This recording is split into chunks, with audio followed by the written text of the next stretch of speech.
I think the most important thing is to meet the right person at the right moment in your career.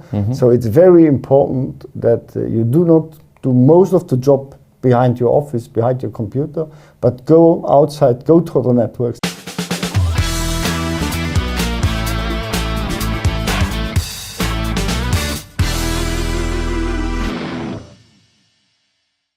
Today, I have the pleasure to welcome in the studio Jean-Paul Scheuren. Welcome. Welcome.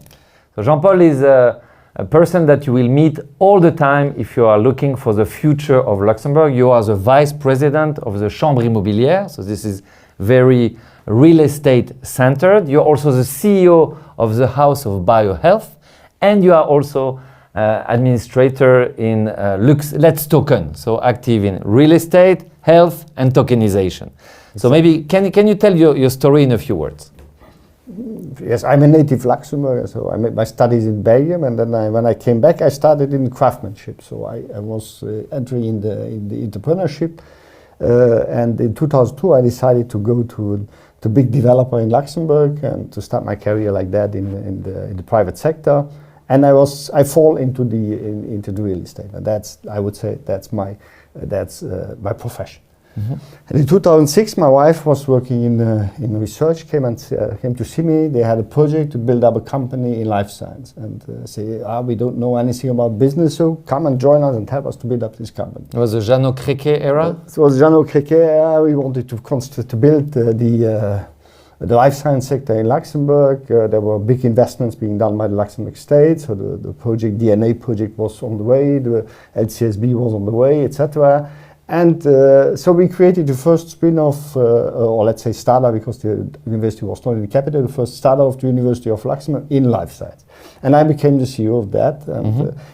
And I was in both worlds. I was in the world of real estate, still continuing my normal job, and having also some activity in the life science sector where I continued. I was the president of the cluster life science, and at one moment we needed an infrastructure, so I started to develop the project for the House of Biohealth. That's a 20,000 square meters accelerator that we developed, and that we are quite happy today to have it filled up so that we go for the next phase. That's the HEAL campus. So we're really starting to go for 140,000 square meters. So it's HEAL, H-E-A-L, yes. HEAL campus. Yes. 140,000 square meters. Wow.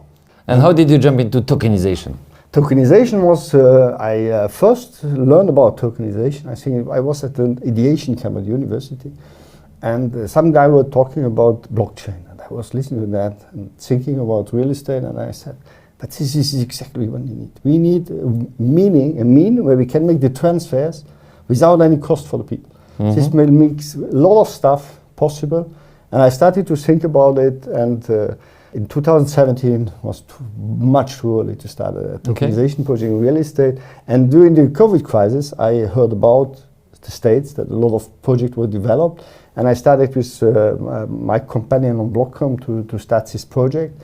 And we reflected on Blockcom, and we developed Blockcom as the first use case in Luxembourg for the tokenization. So that's where really we talk about ownership, property ownership, through a token. So Blockcom was I could buy for a few euros a token and have a partial ownership of a real property. Yes, that's an 8 apartment house where you can buy shares into this apartment house, so being the real owner. So today we have 365 investors in this condominium, and they are the owner of this apartment house.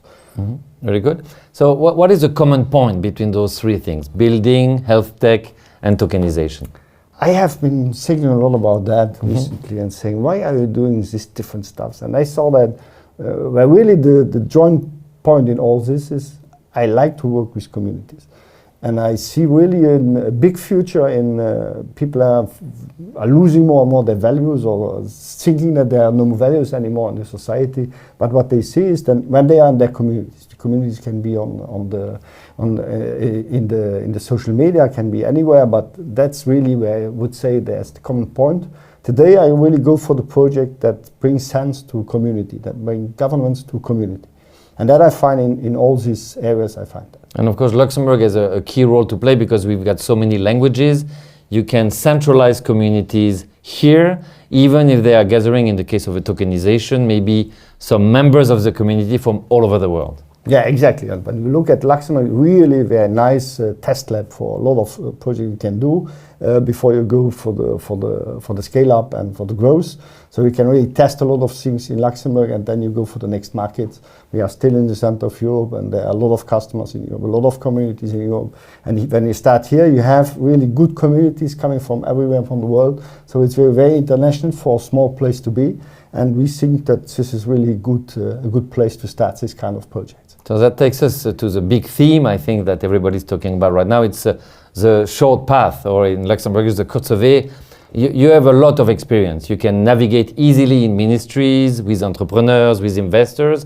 What advice would you give to anybody having a project in real estate, tokenization, or health? How can they get access to people in all those sectors so that they make things happen? I think the most important thing is to meet the right person at the right moment in your career. Mm-hmm. So it's very important that you do not do most of the job behind your office, behind your computer, but go outside, go to the networks. There are so many networks. If you are in tokenization, go to the House of Web3. If you are in life science, go to Hive. If you are in life science, go to Luxembourg. So go to all these meetings. That's where you are going to meet the persons that you will need for the next step. And that's also something you see in Luxembourg. Most people are very open-minded, and they will help you to get without any cost to get some information where you can that can help you to get to the next step of your endeavor. Yeah, and I've been here for a few decades or so I've known the old kurze Weg, which were very, very short. You could really call a minister and get a coffee easily the day after or 2 days after. Personally, I have a feeling that we have a little separation. Like we have a feeling that entrepreneurs are put in a box and they see each other together. Public services are in another one.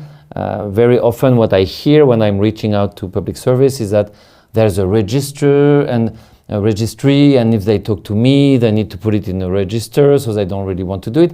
I have a feeling those ways have been are longer now. Do you think we should just knock on the door? Do you think you need to do recommendation, just build your network? Yeah, I think, but it's clear that things have become more difficult because Luxembourg also is bigger today than it was some years ago. So yes. We doubled in size, let's say, in population over 30, 40 years.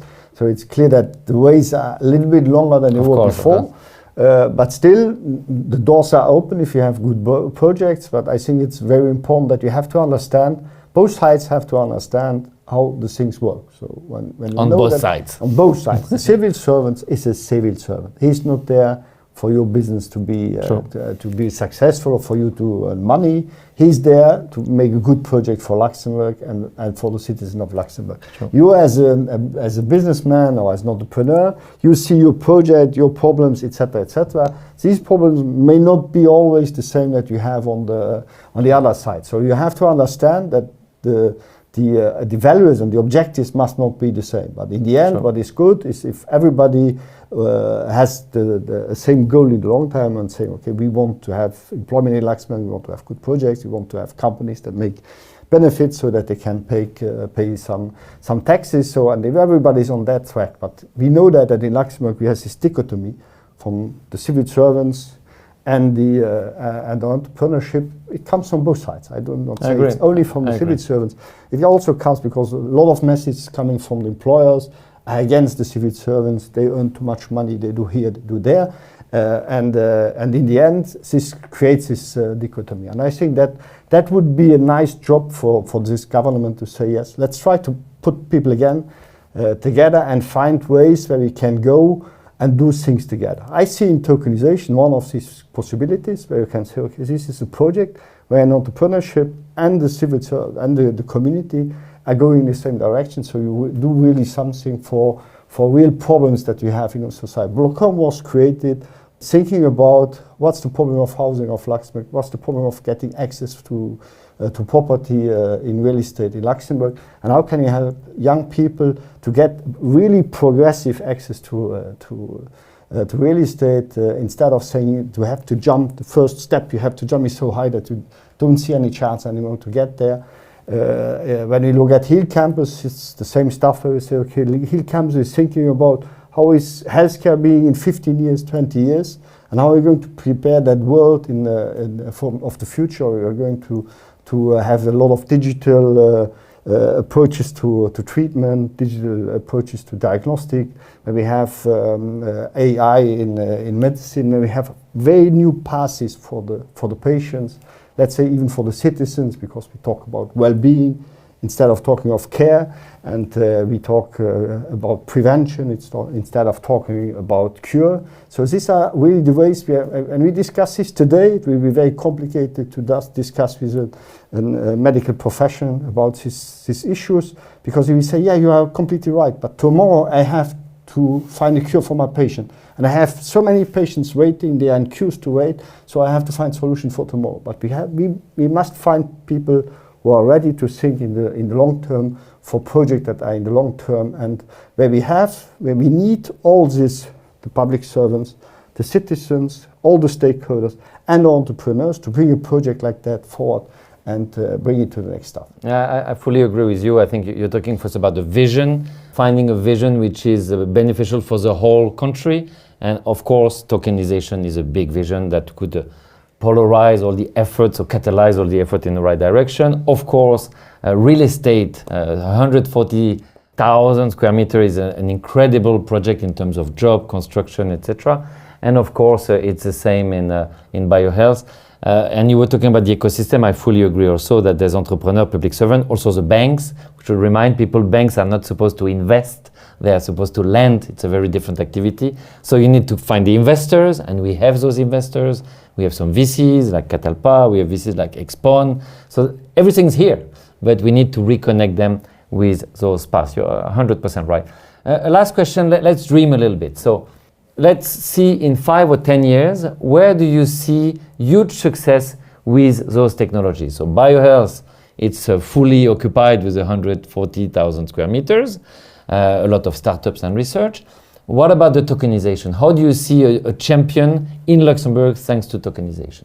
I think the champion can be, we have two possible potential champions. We have Let's Token, that's really the arranger of the projects. We work a lot in Let's Token with our community around. So we have lawyers, we have a technical partner, we have a banking partner. So I have a lot of people around us where we say, okay, let's build up together an ecosystem so that we can bring the tokenization further. I think tokenization can be, if pushed by the government, pushed by the actors, pushed by the entrepreneurs, having the good use cases, we can be place number one in Europe for tokenization. Yeah, because it's very often financial, and we are a leading financial place. It's financial, but let's say it's financial, but it's not only financial. Of course. So tokenization goes far over financial, so we must not see it as a competition to the existing sector. It's simply, it's a complementary, but it's also helping the existing sector to find new ways of competitivity and of governance, and to make their developments easier.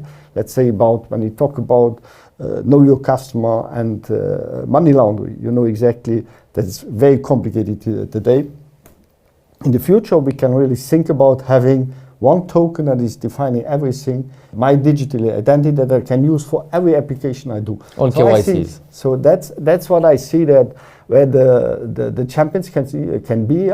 For me, a company, even if we had a slow growth now with the crisis coming, like Blockcom, with the idea, I really say that for 200 years we have defined property ownership in a way, in some way, and now we will define it in a very different way, where we say, okay, it's occupation is one thing, and property is another thing, and we can completely separate it, so that we really can optimize the total usage of the square meters you have in the country, and finding really new ways where people can invest on the one hand for having some property, and on the other hand say, okay, what do I need for my direct usage in as square meters or as, and I think that's really philosophy that we can bring forward, and I see that Blockcom should be everywhere in the world and having millions of square meters to rent out to the Blockcomers and to the community, so that we help ourselves build the buildings that we need and the future cities that we need in in a way of more sustainability and also more resilient than we did today. Yeah, and you let young people become part owner, even if they only can invest 500 euro to start with, but then they can build on it through the years. And maybe a last big vision for real estate. I interviewed recently Marc Giorgetti, who gave me the point of view of the builders. We heard in the media what ABBL was thinking about it. We followed the SPV, we followed their narrative. You're moving between all those players. What is your vision to boost our real estate capacities in Luxembourg? You were remembering that, reminding us that the population went from 500,000 people 12 years ago to 681. It's a massive development. Exactly. So we have the development of a country in Africa or in other developing countries. So we have 1.5% a year. That's really huge. It's really immense. And we have to react to this. Now the reaction has been very slow over the last 30 years, and we have really to back up now, so to find the ways how we can build more in a more efficient way and also for a lower cost. And if you look at that, we see that today, when we look at the market, that the market is changing. There's a big transformation being done in the market. So we see that the classical VFA, so where people buy on plan, has more and more difficulties to be put on the market. So what is needed if I'm as an entrepreneur and developer, if I'm confident that what I produce, I can bring it to an end and bring it to the market once it's finished, I still need financing for this. And there we have today the situation that we see that the banks are financing less and less the construction phase of the builder, so they want the building to be sold before they finance. And they want to de-risk. Yes, so if you want to start, you have to sell, and if you want to sell, you have to start. So you are here in a dilemma that we have to get out, and this in very short term. So for the moment, we build 1,000 apartments a year, and we need 4,000 at least. 6,000 would be better. So we need to find the new ways. One of the ideas that we are developing today with tokenization is Reboost. And we say, let's make it de-risking with the bank. We bring 50%, the bank brings 50%, and so the builder he can start. And in the end, at latest when it's finished, we are confident that we are going to sell. Where do you find your 50%? That's tokenization. We go for the investors, and we also start with. So it's like a public-private.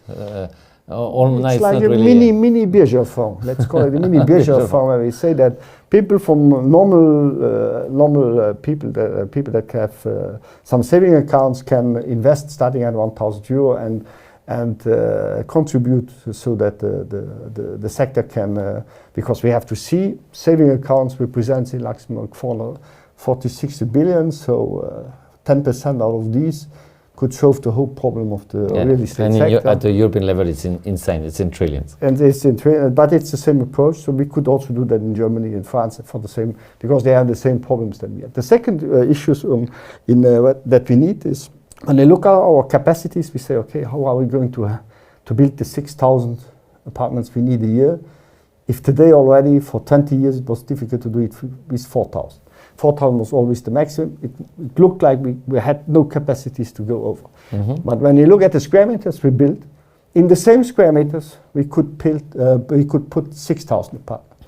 It's only thinking about how could we have more apartments on the same built volumes, and historicité de logement, so the density. The rules are still old. I think the average is 75 square meter. Okay, so no. And then if you want to build one at 30, a little studio, you need to build another one at 110 or. Yeah, but in most communities, it's more like 125 square meters is the mean to calculate the number of apartments you can build. Crazy. And so we see that this gives you huge apartments, and it doesn't represent really what, even in our PRPs, the PRPs are done from an urban point of view with so many square meters that when we put that at the apartment, very often we have apartments in the mean of 120, 130, 140 square meters. Nobody wants that anymore. Or let's say it's... young people cannot afford it anyway. These are not the apartments we need when you look at our demography. Mm-hmm. When you look at our demography, 60% of the people have a loan, household, one person. And we built like 20, 30 years ago, where the household were a family with 2 kids. And we have to think about that. So I believe that we can find ways to build more apartments with the same square meter, so with the same costs, more apartments. That would mean that even if the price on the square meter is the same, there will be more affordable housing that we have in the future. We also need the private sector to go on the affordable housing. Today we have some options that we can do that. The last one was that from the program launched by Minister Maisch for the PPP on private land. So we will see that there will be segments in the housing sector that don't exist today. Finally, when you look at financing, it's becoming more expensive. Automatically, you will have to find, so the financing is more expensive. Your client will come at the end. So you will look at means how you can build faster.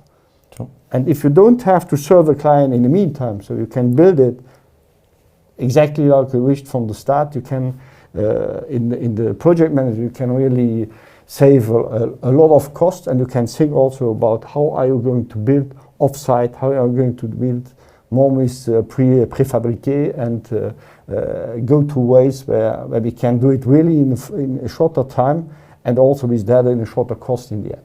Perfect. So there's a lot of avenues for growth. There's a lot of avenues to solve our current issues. I'm thinking real estate, I'm thinking tokenization, and I'm thinking health tech. So keep up the good work and good luck with all your projects. Thank you very much. Thank you, Jean-Paul.